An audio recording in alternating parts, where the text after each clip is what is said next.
Hey everybody! In this month's gel press video, I'm going to show you how you can get a different look to multiple colors of blended paint by using a second gel press, sort of like a palette and or a paint blending station. And I just wanted to visually show you what a big difference that can make in the way the paint looks in the background of your prints. So I'm using the paints from the gel printing kit by Tailored Expressions. I chose the paints in here deliberately. And I'm applying them to the first plate on the right, and you can see how the paint on there is a little bit splotchy. But then I'm moving it over to the second plate where I will impress a pattern into it with lace. And you're going to see the difference in the way this looks. What having that second plate there to mix on does for you is allows you to blend colors of paints and give them a whole new color life. So here I have just a warm orange that's really great. I'll also put the lace on my mixing plate and impress that pattern into there. We actually just inherited some fabric and some lace from a family member who passed away, and so this is extra special. So I wanted to make sure and honor it by using it in some art projects. It has a really big pattern that gives a fun grunge effect. Now when I pull this print, you'll see how different the mixing plate is. Those colors sort of stay separated. This is a look I actually really love in my prints, but some people wanted to know color combinations with the paint colors that are in that gel printing kit. And so I wanted to show you how to mix the colors, and the best way to do it is on another plate. So you can see the difference between my older plate and my new plate that I got in the kit. One of them is very rugged over on the right for my mixing plate, and they both work exactly the same. So that's the beauty of this super durable product that you get when you get a gel press. So I will repeat this process. This time I added a bit more magenta than I did yellow. You can just change the amount of the different paints that you're mixing to get a totally different tone on your prints. And then the same thing, I just cut these. These were large pieces of lace, so I cut them just a little bit bigger than my 5x7 gel press, and those seem to work really great. I am going to show you a very fun project that you got a sneak peek of that you can also do with the pieces of lace that you have already printed on.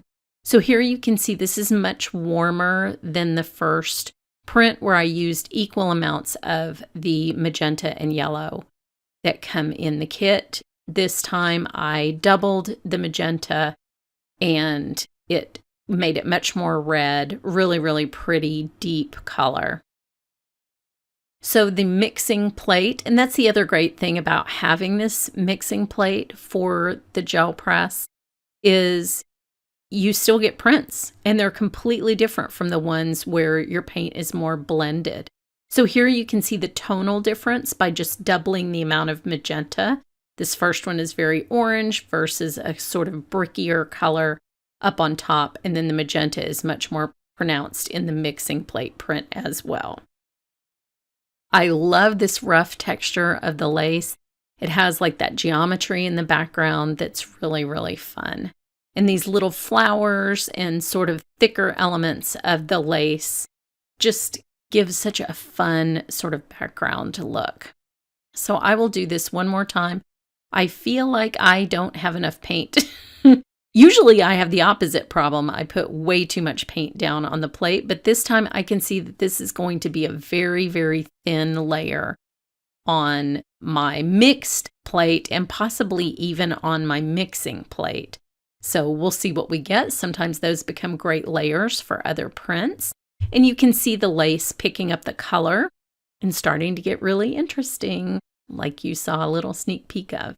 So that's kind of fun to be able to use that lace again and really get a good few uses out of it. So you can see that ended up being sort of grunge and distressed because the layer was so thin that parts of it dried before I was able to pick it up. So instead of trying that over here on the mixing plate, I'm just going to add some more paint and we are going to try this again. Now this time I'm putting a little bit more yellow than I am magenta to change the tone the opposite way from the way that I did it the second time. And you can see that that yellow is really dominant as it goes down onto the plate. But what I will tell you is that magenta is a very strong color and it will always dominate the yellow. And so if you really want the yellow to be very prominent, do a ratio that's more like 3 times the yellow to 1 part magenta, or maybe even 4 parts yellow to 1 part magenta, because it is such a deep and vivid color. But here you can see those lighter areas with the orange, and I'll pull the second one back in so you can see the difference. Really, really pretty. So now I have cleaned both plates before I switch colors. This time I am going to use the blue and the magenta together, and we will see what we get, if we get a fun purple out of this. These colors blend so well together. I just love it. So now I'm switching to a larger brayer. I don't know why I was using a smaller brayer, but this is great because I get more coverage. And I'll pull this off, and you can already see there's like a blue-violet overall tone on the left, whereas it's very unmixed over on the right. And this is just such a fun way to kind of learn how your paint behaves on the gel press, on the initial application of the paint, versus transferring that paint to a second press.